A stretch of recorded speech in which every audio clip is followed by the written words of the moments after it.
प्रणाम सुंदर साची प्रणाम। बोलो श्री प्राणनाथ प्यारे की जय। कृष्ण कन्हैया लाल की जय। सदगुरु महाराज की जय। श्री बाईजुराज महाराणी की जय। महाराजा छत्रसाल की जय। श्री तीनों पूरी धाम की जय। श्री परमहंस महाराज की जय। जगत गुरु श्री आचार्य महाराज की जय। कृष्ण प्रणामी धर्म की जय।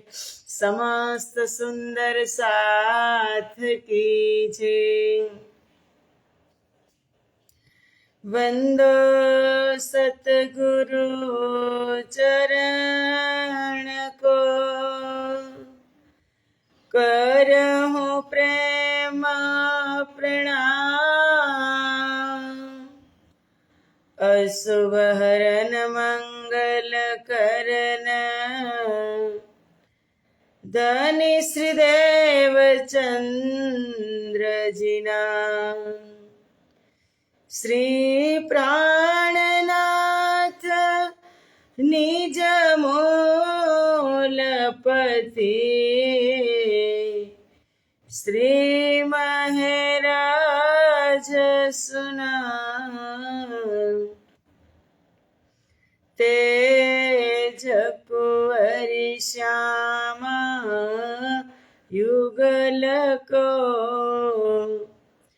पल पल करो प्रणाम।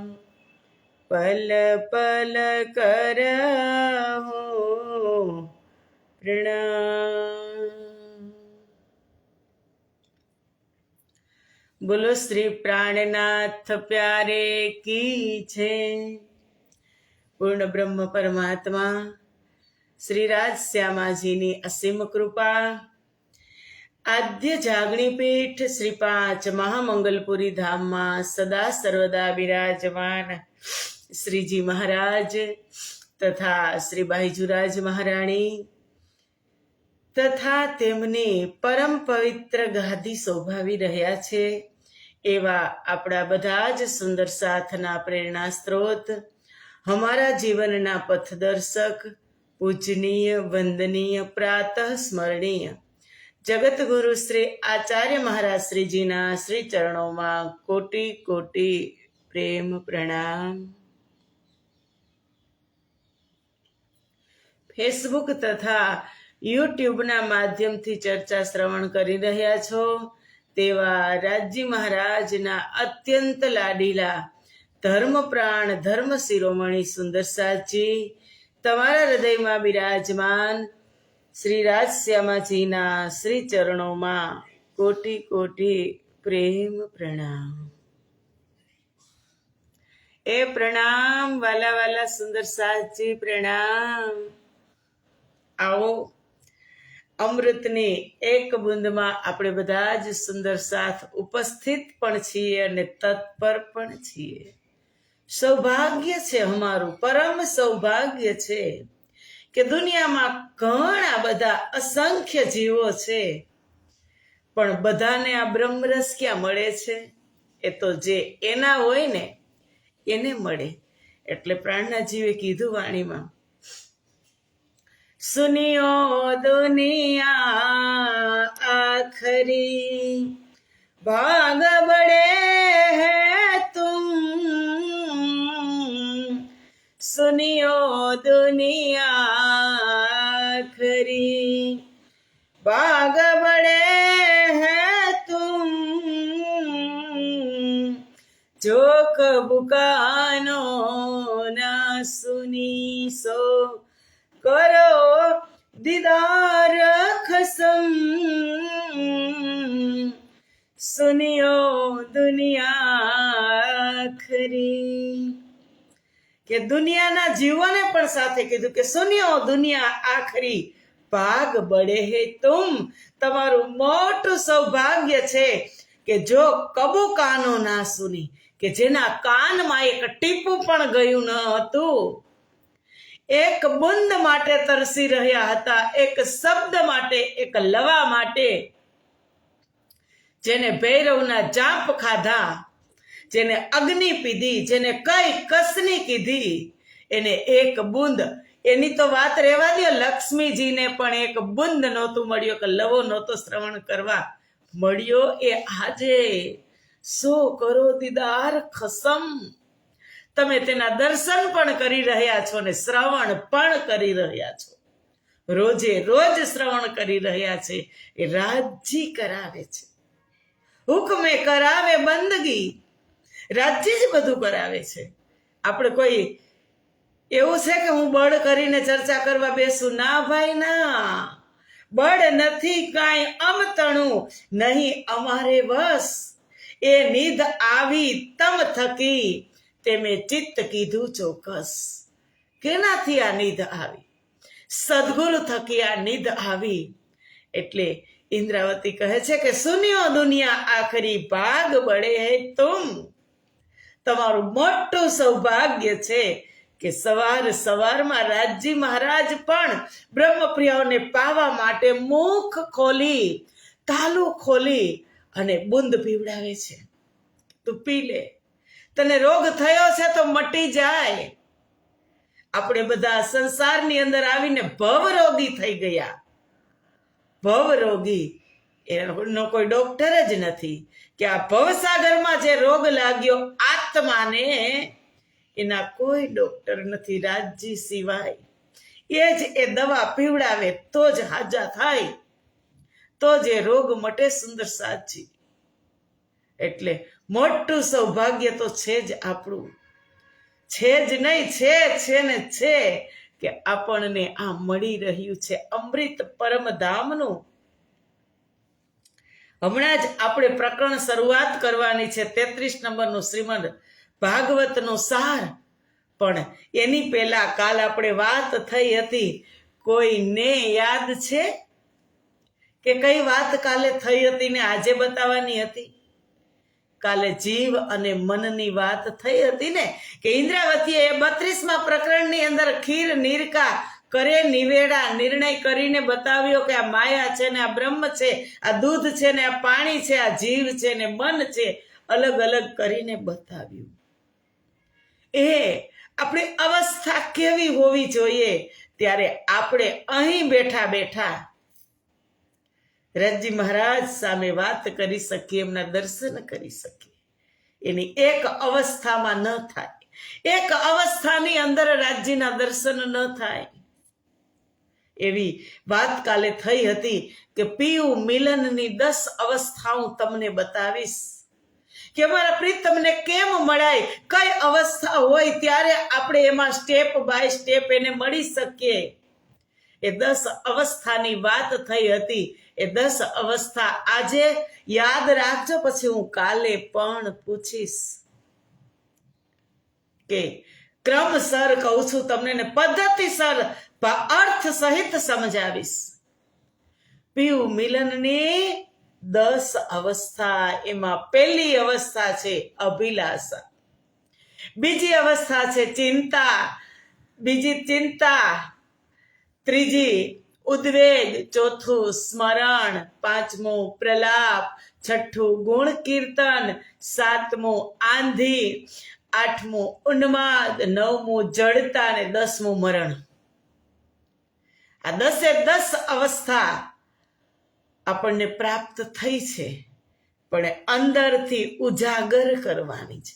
બધા જની અંદર આ 10 અવસ્થા હોય. આ 10 અવસ્થાની અંદર આપણે આવીએ, એમાં પ્રથમથી લઈને છેલ્લી અવસ્થા સુધી પ્રીતમને મળવાની આપણે કોશિશ જ કરવાની. કઈ અવસ્થા? પહેલી કઈ? અભિલાષા. પહેલી અવસ્થા અભિલાષા. તો અભિલાષા કોને કહેવાય એ આપણે જોઈ લઈએ, કે અભિલાષા એટલે કંઈક જાણવાની ઉત્કંઠા, ઈચ્છા અને તમન્ના, એને અભિલાષા કહેવાય. આપણને ઈચ્છા થાય કે પ્રણામી ધર્મની અંદર શું હોય. દાખલા તરીકે પરમધામમાં આપણે દ્રષ્ટાંત આપીએ, કંઈક જાણવાની ઈચ્છા, ઉત્કંઠા, અભિલાષા થાય કે કાંઈક હું જાણી લઉં, તમન્ના હોય તો એનું રિઝલ્ટ એનું દ્રષ્ટાંત આપણે જ છીએ કે પરમધામની અંદર બ્રહ્મપ્રિયાઓ અને બ્રહ્મ સૃષ્ટિને અક્ષર બ્રહ્મનો દુઃખરૂપી ખેલ જોવાની ઈચ્છા થઈ ને એ આપણી ઉપર દ્રષ્ટાંત છે કે ઈચ્છા થઈ, કાંઈક જાણવાની ઈચ્છા, એને અભિલાષા કહેવાય. પછી બીજી અવસ્થા છે ચિંતા.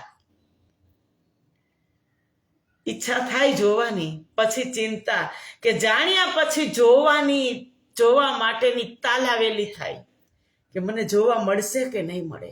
અંદરથી આમ તાલાવેલી થાય કે મને જોવા મળશે કે જાણી લીધું, હવે જોવા મળશે કે નહીં, કે જે જોઈ શકાતું નથી માટે મનમાં ચિંતા થવા માંડે. તાલાવેલી થાય, જાણી લીધું, અંદરથી તાલાવેલી થાય કે હું જોઈ લઉં, જોવા મળશે કે નહીં, એની ચિંતા થાય.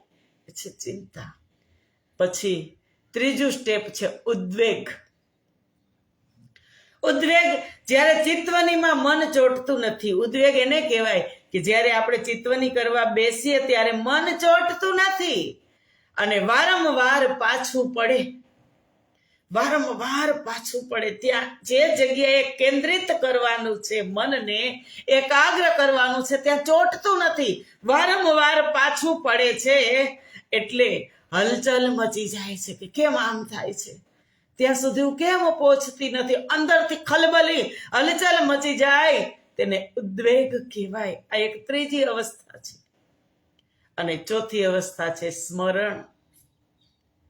સ્મરણ કેને કહેવાય કે જ્યારે આપણે સ્મરણ કરીએ ને ત્યારે ચોથી અવસ્થાનો ઉદય થાય છે. સ્મરણ એટલે યાદ, સંજો, એના સંસ્મરણ યાદ કરીએ કે જે મારીને તમારી અંદર જ્ઞાન છે કે માનો રાજ્ય મૂલ મિલાવામાં કંચન વર્ણના સિંહાસન ઉપર બેઠા છે અને એનું સ્વરૂપ અને શિંગાર હું યાદ કરીને દર્શન કરી રહી છું, સ્મરણ કરીને દર્શન કરી રહી છું.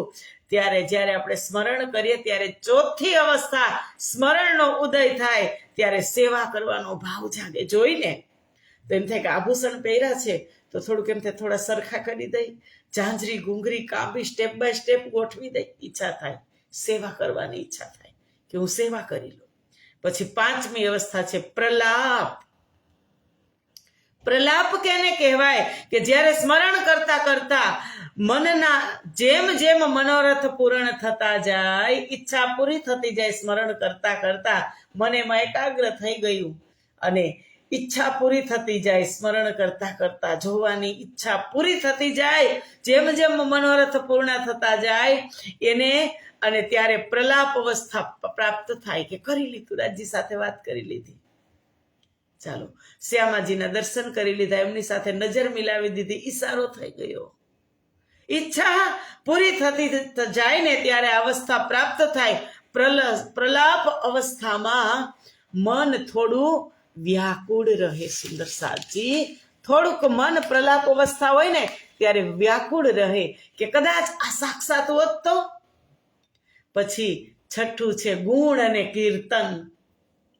છઠ્ઠી અવસ્થા છે ગુણ અને કીર્તન કે જ્યારે અંતરમાં આંધી ચડે ને, આંધી ઉપડે અંતરમાં, જોવા માટેની તાલાવેલી હોય, આંધી ઉપડે અને ત્યારે ક્યાંય ચેન ન પડે અને ત્યારે આપણે ધણીના ગુણગાન ગાવા લાગીએ. ગાય ને આપણે આમ ક્યાંક ચેન ન પડતું હોય એને આપણે સીધું આપણે કાંઈક ને કાંઈક કંઈ ચોપાઈ છે, કાંઈ ભજનની કડી છે, આપણે ઉપાડી લઈને ગુણ કીર્તન કરતા થઈ જાય. એ પણ એક અવસ્થા છે, પીયુ મિલનની અવસ્થા છે. કીર્તન કરતા થઈ જાય ને પછી છે આંધી. આંધી કેવી હોય?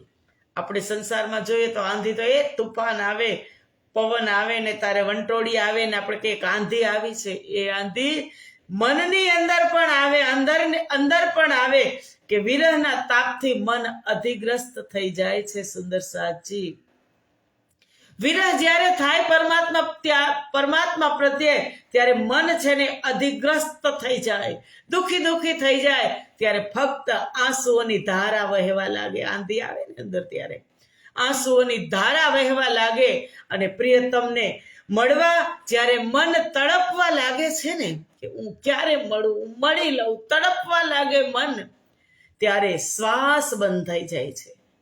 શ્વાસ પણ બંધ થઈ જાય. આ અવસ્થા ઇન્દ્રાવતીની થઈ હતી. ક્યાં? હબસામાં. કે શ્વાસ પણ બંધ થઈ જાય અને શરીરમાં રોમાંચ ખડું થાય, એકદમ રોમાંચ ખડું થાય. અને આવા લક્ષણોનો અનુભવ થાય ત્યારે સમજવું કે 7મી અવસ્થાએ પહોંચી ગયા. ચિંતન કરવા બેઠા હોય, અંદર આંધી આવે, વિરહ થાય પરમાત્મા પ્રત્યે અને આંખમાંથી અશ્રુની ધારા પ્રવાહિત થવા લાગે અને મળવા જ્યારે મન તડપવા લાગે કે હું ક્યારે મારા પ્રીતમના દર્શન કરું, ક્યારે મારા પ્રીતમ સાથે હું મીઠી મીઠી વાત કરું, ત્યારે શ્વાસ બંધ થઈ જાય. ખબર ન પડે. આને કહેવાય આત્માને મનને જુદા કરવાની અવસ્થા. એવી અવસ્થા થઈ જાય એટલે માનવાનું કે હું 7મી અવસ્થાએ પહોંચી ગઈ. અને 8મી અવસ્થા છે ઉન્માદ. ઉન્માદ કેને કહેવાય?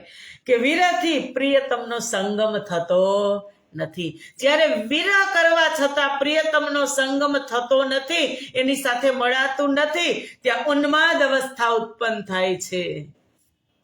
અને વિરહથી પ્રિયતમ સાથે શરીરમાં અનુભવ થાય છે, અંદર શારીરિક અનુભવ થાય છે અને તેનું વર્ણન થઈ શકે તેમ નથી. તે અવસ્થા, ઉન્માદ અવસ્થાનું વર્ણન થઈ શકે તેમ નથી, કારણ કે તે અવસ્થામાં બોલી પણ શકાતું નથી. મૌન થઈ જાય, બોલી પણ શકાતું નથી. શરીર પણ વિવશ બની જાય. વિવશ કે હું શું બોલું? આપણે એમ કહીએ ને કે કાપો તોય લોહી ન નીકળે, એવી થઈ ગઈ. એવી અવસ્થા થઈ જાય. હોઠ સુધી શબ્દ આવતા નથી. જે આનંદ આત્મા એકલો જ માણે છે, શરીરને પણ ખબર નથી. હોઠ સુધી શબ્દ આવતા નથી અને એ આનંદ આત્મા એકલો જ માણે છે. એને ઉન્માદ અવસ્થા કહેવાય. કે નાહમ નાત્વમ જગન્નેતિ ન માયા જીવ ઈશ્વર નાહમ નાત્વમ જગન્નેતિ ન માયા જીવ ઈશ્વર કેવલમ બ્રહ્મ સતતમ નેહ કેવલમ બ્રહ્મ સતતમ નેહ નાનાસ્તે કિંચન નાહમ નાત્વમ જગન્નેતિ. કે ત્યારે કાંઈ દેખાતું નથી. એ આનંદ આત્મા એકલો માણે છે. કે નાહમ નાત્વમ જગન્નેતિ, એક બની જાય, એકાકાર થઈ જાય આત્મા. એને કહેવાય ઉન્માદ અવસ્થા 8મી. અને પછી 9મી અવસ્થા છે જડતા. જડતા ક્યારે આવે? કે હમણાં કીધું કાપો તોય લોહી ન નીકળે, જડ બની જાય, ખબર ન પડે કોઈ બોલાવે તોય. કે આનંદ મુક્ત આત્મા શરીરનું પણ ભાન ભૂલી જાય છે. એ આનંદની અંદર, જડતાની અંદર આત્મા શરીરનું ભાન ભૂલી જાય છે અને ત્યારે શરીર જડ બની જાય છે. જેવી રીતે આપણે ઘણી વખત વાત કરીએ છીએ કે ગુફાઓમાં ને કંદરાઓમાં હજારો વર્ષ આ શબ્દ સાંભળવા માટે ઋષિમુનિએ તપ કર્યું. એ કેટલા ગહેરા ચિંતનની અંદર હશે. તપ એટલે તાપમાં નહીં, એમ જ સમાધિ અવસ્થામાં જડ બનીને બેસી ગયા. જડ બની ગયા. કે શરીરનું ભાન નથી, શરીર ઉપર ઉધી ચડી ગઈ પણ ખબર નથી. આત્મા એકલો જ આ મોજ માણે છે. એને જડતા કહેવાય. જડ બની ગયા. અને પછી એ 9મી અવસ્થા ને 10મી અવસ્થા છે મરણ. સુંદર સાચી મરણ થઈ જાય. કે વ્રહ તામસ ભેળા થાય ત્યારે વિરહ એટલો ઉગ્ર બની જાય છે ને. વ્રહ ને તામસ. વ્રહ એટલે પરમાત્મા પ્રત્યે પ્રેમ અને તામસ એટલે મળતું નથી એના માટેનો ગુસ્સો. આવી ગયા હતા ને હાર્ટ એટેક રજની ગોપીને. સ્વાતસી સખીને શું થયું હતું? વ્રહ થામસ ભેડા થયા ત્યારે અંગડા થયા પતન. વ્રહ પણ થયો ને તામસ ગુસ્સો આવ્યો. વ્રહ કેના માટે? બાંસુરીનો ધ્વનિ સુર કાનમાં જતો તો એ પરમાત્મા પ્રત્યે વિરહ થયો કે મળવું છે, મળવું છે. અને ઘરવાળાએ શું કરી દીધું? દરવાજા બંધ કરી દીધા. એટલે ગુસ્સો આવ્યો. અંદરથી પ્રેમ છે અને ગુસ્સો પણ છે, બેઉ ભેગા થાય ત્યારે અંગડા થયા પતન. ત્યારે મૃત્યુ થઈ જાય, મૃત્યુ. અને એ અગ્નિમાં આત્મા બળવા લાગે ને શરીરને ત્યજી દે. એ આગની અંદર આત્મા બળવા લાગે અને શરીરને ત્યજી દે છે. અને પિયુજીને મળે છે. તેને દુન્વયી દુનિયાની કોઈ તાકાત રોકી શકતી નથી. દુનિયાની કોઈ તાકાત એને રોકી શકતી નથી. કે આ 10 અવસ્થા છે આપણી. કે જ્યારે ચિંતન કરવા બેસીએ, ચિતવની કરવા બેસીએ ત્યારે આ અવસ્થાની અંદર આપણે પહોંચીએ. 10 અવસ્થા યાદ રાખજો. અને જો યાદ ન રહે તો ફરી પાછું શ્રવણ કરીને લખી લેજો. ફરી પાછી હું બોલું છું. પ્રથમ છે પહેલી અવસ્થા અભિલાષા, બીજી અવસ્થા ચિંતા, ત્રીજી અવસ્થા ઉદ્વેગ, ચોથી અવસ્થા સ્મરણ, પાંચમી અવસ્થા પ્રલાપ, છઠ્ઠી અવસ્થા ગુણ કીર્તન, સાતમી અવસ્થા આંધી, આઠમી અવસ્થા ઉન્માદ, નવમી અવસ્થા જડતા અને 10મી અવસ્થા મરણ. 10 અવસ્થાનો અર્થ અને ભાવાર્થ અમારી ઇન્દ્રાવતી સખી, અમારી રાજજી મહારાજે સમજાવ્યો. અને આપણે સારી રીતે ગ્રહણ કરશું. કારણ કે આપણે મહેનત કરતા હોય સુંદર સાધજી, કોઈ પણ કામ, સાંસારિક કામ લઈ લ્યો કે આપણે મહેનત કરતા હોય તો આપણે કેના માટે મહેનત કરતા હોય? એના ફળ માટે ને. કે એને ફળ મળે, કાંઈક એ મહેનતનું ફળ મળે. તો આપણે સેવા પૂજા કરીએ છીએ, સેવા કરીએ છીએ, નિત્ય પાઠ કરીએ છીએ તો એના ફળ સ્વરૂપે કાંઈક મળે. એક ઝલક મિલ જાए पिया की और कुछ नहीं है चाहना उसे, पिया के सिवा कुछ याद नहीं उसे, पिया के सिवा कुछ याद नहीं, जो प्रीतम की प्यारी रहे वो 14 तबक से न्यारी, एक धनी को याद रख के भूल दुनिया सारी उसे, पिया के सिवा कुछ याद नहीं, पिया पिया करती रहती है वो तो दिन और रहना, पिया का मिले दीदार तरसते रहते हैं उसके नैना, एक झलक मिल जाए पिया की और कुछ नहीं है चाहना उसे, प्रिया के सिवा कुछ याद नहीं उसे, प्रिया के सिवा कुछ યાદ નહીં. કાંઈક ફળ મળે. અને જ્યારે ઝલક મળી જાય, કદાચ આરતીનો ગુમાવતા હોય, આરતી ગુમાવતા હોય ને જો આંખ મળી જાય, વક્ષ સ્થળ ઉપર આવીને આરતી ઊભી રહી જાય ત્યારે અમારી પ્રીતમના છબીલી છાતીના દર્શન થઈ જાય. એ સફળતા છે, એ આત્માની સફળતા છે સુંદર સાધજી. એટલે આટલું યાદ રાખવાનું. અને હવે આપણે પ્રવેશ કરીએ 33મું પ્રકરણ, પ્રકાશવાણી હિન્દુસ્તાની જંબુર, જે અમને પકડીને રાખ્યા છે. આ પ્રકાશવાણીમાંથી રાજજી એવા પકડે છે બ્રહ્મપ્રિય, અને જંબુર એટલે પકડ, એવી પકડ રાખીને ખેંચે છે, ખીલિયું કાઢીને, ખીલિયું કાઢી લે છે. અહંકારની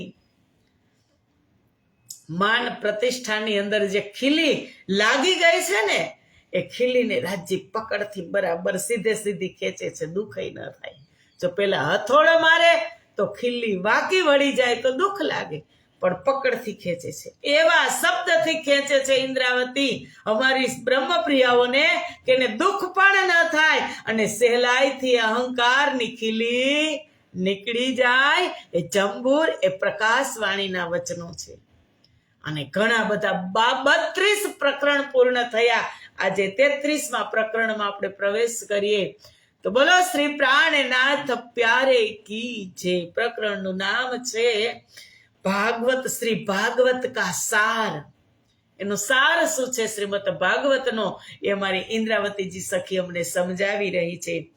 સુનિયો સાથ કહું વિચાર, ફલવસ્ત જો અપનો સાર, સોએ દેખ કે આવો વતન, માયા અમલ સે રાખો જતન,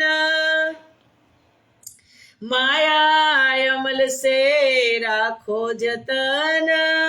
કે સુંદર સાથજી સુનિયો, સાથ કહું વિચાર. હે સુંદર સાથજી, ફલ વસ્ત જો અપનો સાર, કે હું વિચાર પૂર્વક મૂળ સંબંધની વાત કરું છું. મૂળ સંબંધની, અમારો અને અમારા શ્રીજીનો, અમારા ધણીનો મૂળ સંબંધ કયો છે? અંગી અંગનાનો સંબંધ છે. અને કહું છું કે સમસ્ત શાસ્ત્રોના સોએ દેખો આવો વતન, સમસ્ત શાસ્ત્રોના ફળ સ્વરૂપ, ફળ રૂપ સાર વસ્તુને ગ્રહણ કરો. શ્રીમદ ભાગવતમાં વર્ણવેલી કૃષ્ણની બ્રાહ્મી લીલા છે, બ્રહ્મ લીલા, બ્રાહ્મી લીલા છે. અને આ સારને જોઈને પરમધામ તરફ આવો. શ્રીમદ ભાગવત આગળ આવશે, કયા અધ્યાયમાં, કયા સ્કંદમાં શું વર્ણન છે. કે શ્રીમદ ને ભાગવત એક એવું શાસ્ત્ર છે કે બધા જ સંશયો મટી જાય, બધા જ નો સાર એની અંદર છે. અને ઇન્દ્રાવતીએ કીધું કે માયાના નશીલા પ્રભાવથી, માયાનો કેવો પ્રભાવ છે? નશીલો. કે નશીલા પ્રભાવથી પોતાને પ્રયત્ન પૂર્વક બચાવો. આ માયાનો નશો ચડ્યો છે ને ઉતારી દો, એ ઝેરને ઉતારી દો. અને હવે હું તમને ભાગવતનો સાર સમજાવું છું. ઈન અમલ કો બડો વિસ્તાર, સોએ દેખના નહીં નિર્ધાર, પહેલે આપન કો બરજે સહી, સો શ્રી મુખવાની ધનીએ કહી. કે આ માયાવી નશાનો વિસ્તાર, આ માયાનો વિસ્તાર બહુ જ પ્રબળ છે અને ઘણો બધો છે, અનંત છે એનો વિસ્તાર. સોએ દેખો નહીં નિર્ધાર, તેની તરફ નજર ન કરો, તેની તરફ ન જુઓ. પહેલે આપન કો બરજે સહી, પહેલા પણ ધામ ધણી સદગુરુ ધણી શ્રી દેવચંદ્રજી મહારાજ પોતાના શ્રી મુખથી વાણી કહી અને તેના પ્રભાવથી આપણને બચાવ્યા હતા. માયાના પ્રભાવથી અમારા સદગુરુ મહારાજે આપણને બચાવ્યા હતા. ઇન્દ્રાવતી કહે છે યાદ કરો, એની અંદર તમે તણાઈ ન જાઓ. તીન કારણ તુમે દેખાઉ સાર, મૂલ વતન કે સબ પ્રકાર. એટલા માટે હું તમને સાર તત્વ બતાવું છું. સાર કેને કહેવાય? દૂધનો સાર કેને કહેવાય?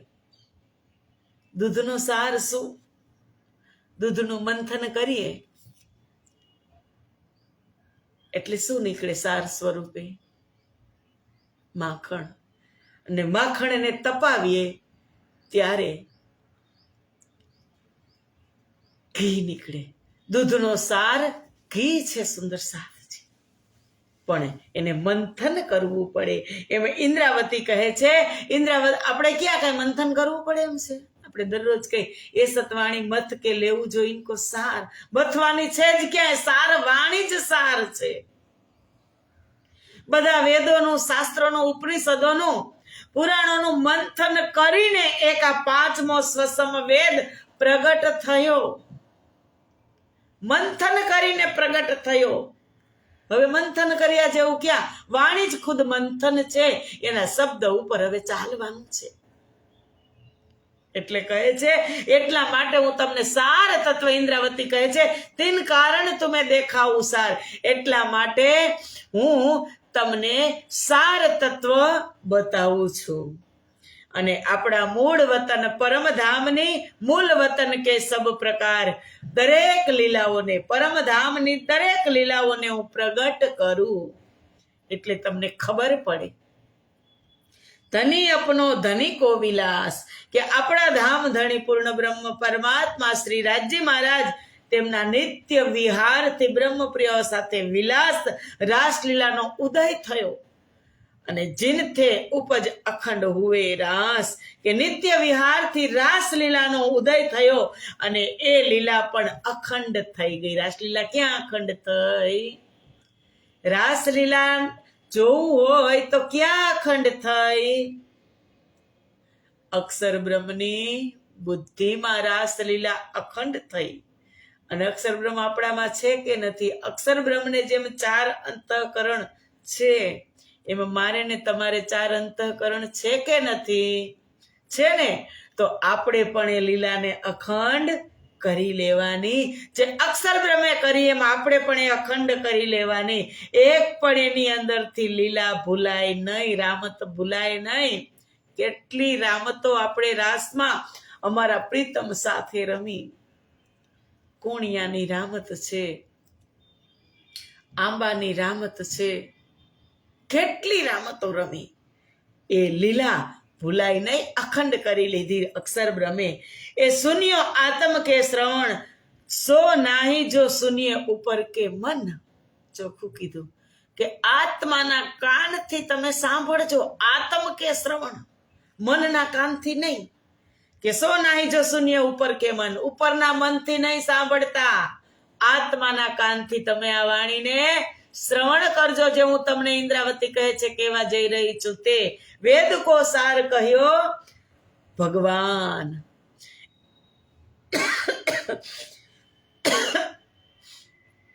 વેદ વગેરે ગ્રંથોનો સાર શ્રીમદ ભાગવત કહેવાય છે. 17 પુરાણનો સાર શ્રીમદ ભાગવત કહેવાય છે. વેદોનો સાર શ્રીમદ ભાગવત કહેવાય છે. એ ફલ ઉપજ્યો શાસ્ત્રો કે અંત, કારણ કે શ્રીમદ ભાગવત બધાના અંતમાં પ્રગટ થયું. એમની રચના અંતમાં પ્રગટ થઈ, એટલે બધા જનો સાર શ્રીમદ ભાગવતની અંદર મૂકી દીધો. શ્રીમદ ભાગવત એક એવું પરિપક્વ ફળ છે. સુંદર સાથ લે એડકી આવે છે. શ્રીમદ ભાગવત એક એવું પરિપક્વ ફળ છે કે જેવી રીતે આંબાના ઝાડમાં કેરી શાખે પાકી ગઈ હોય અને એકદમ પાકી જાય ને તો જાતે ખરી જાય. કોઈ પણ ફળ ડીટથી જાતે અલગ થઈ જાય ને, એ પાકેલું ફળ બહુ જ મીઠું હોય. એવું શ્રીમદ ભાગવત એક એવું પરિપક્વ ફળ છે કે કીધું ભાગવતની અંદર. લે આ શ્લોક ગવાહે હેડકી આવે છે. નિગમ કલ્પતરુર ગલિતમ ફલમ સુખમુખાદ્રવ મૃત સંયુતમ પિબત ભાગવતમ રસમાલયમ મુહુરહો રસિકા ભુવિ ભાવુકાઃ. નિગમ કલ્પતરુર્ગલિતમ ફલમ સુખમુખાદ્રવમૃત સંયુતમ, કે સુખમુખાદ્રવમૃત સંયુતમ એવું પરિપક્વ ફળ છે કે સુખ એટલે પોપટ એને ચાંચ મારી અને એને અમૃત કાઢી અને બહાર પીવડાવ્યું. ચાંચ પોપટ જે ફળને ચાંચ મારે મીઠું હોય કે ન હોય, આપણે એને આપણી ભાષામાં શું કહી? એને સુડાનું ખાધેલું છે એમ. કેટલું મીઠું હોય. કદાચ કાચું હોય ને તો એની અંદર એની મીઠાશ આવી ગઈ હોય. એમ સૌ પ્રથમ શ્રીમદ ભાગવતની રચના કરી ભગવાન વેદ વ્યાસે, પણ એને ગાઈ ન શક્યું. એમાં ચાંચ મારી સુખદેવ મુનિએ, સુખ એટલે પોપટ, સુખદેવ મુનિએ એમાં ચાંચ મારી અને અમૃતનો ખજાનો બનાવી દીધો શ્રીમદ ભાગવતને. એટલે કીધું સુખ મુખા દ્રવ મૃત સંયુતમ પીબત ભાગવત રસ ભાગવતમ રસમાલયમ મૂરહો રસિકા ભુવિ ભાવુકા. કે પ્રેમ પૂર્વક એનું પાન કરો. પીબત ભાગવતમ રસમાલયમ, કે એની અંદર અપૂર્વ રસ ભરેલો છે. એમાં અમારા રસિક, અમારા પ્રીતમની છબી ભરેલી છે શ્રીમદ ભાગવતની અંદર. એ શ્રીમદ ભાગવતની વાત ઇન્દ્રાવતી કરે છે કે વેદ કો સાર કહ્યો ભગવાને, ફલ ઉપજ્યો શાસ્ત્રો કે અંત. શાસ્ત્રોની અંતમાં 17 પુરાણોની રચના કરી વેદ વ્યાસે. ત્યારે એને પ્રશ્ન થયો કે 17 પુરાણની રચના કરી પણ મારા મનને શાંતિ નથી. એટલે એ નારદ, બ્રહ્મ ઋષિ નારદને કહે છે કે નારદ, મેં 17 પુરાણોની રચના કરી નારદજી, પણ મારા મનને કેમ શાંતિ નથી.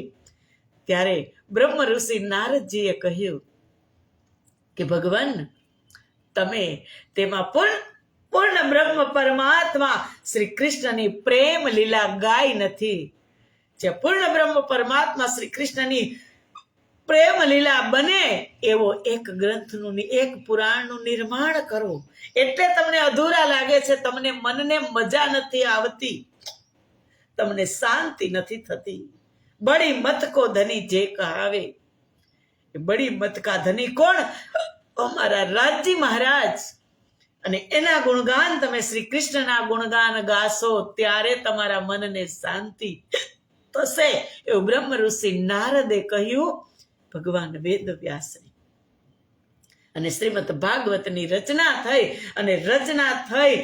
અને એમાં પ્રથમ ચાંચ, એટલે કે પોપટની જેમ ચાંચ ફળમાં મારી શ્રીમદ ભાગવત એક ફળ છે કે નિગમ કલ્પતરુર ગલિતમ ફલમ. નિગમ એટલે વેદોનું પરિપક્વ ફળ એક ભાગવત છે. અને પીબત રસ માલયમ, એ રસનું સુધામૃત હમારા સદગુરુ ધણી શ્રી દેવચંદ્રજી મહારાજે 14 વર્ષ સુધી નિષ્ઠાબંધ કર્યું.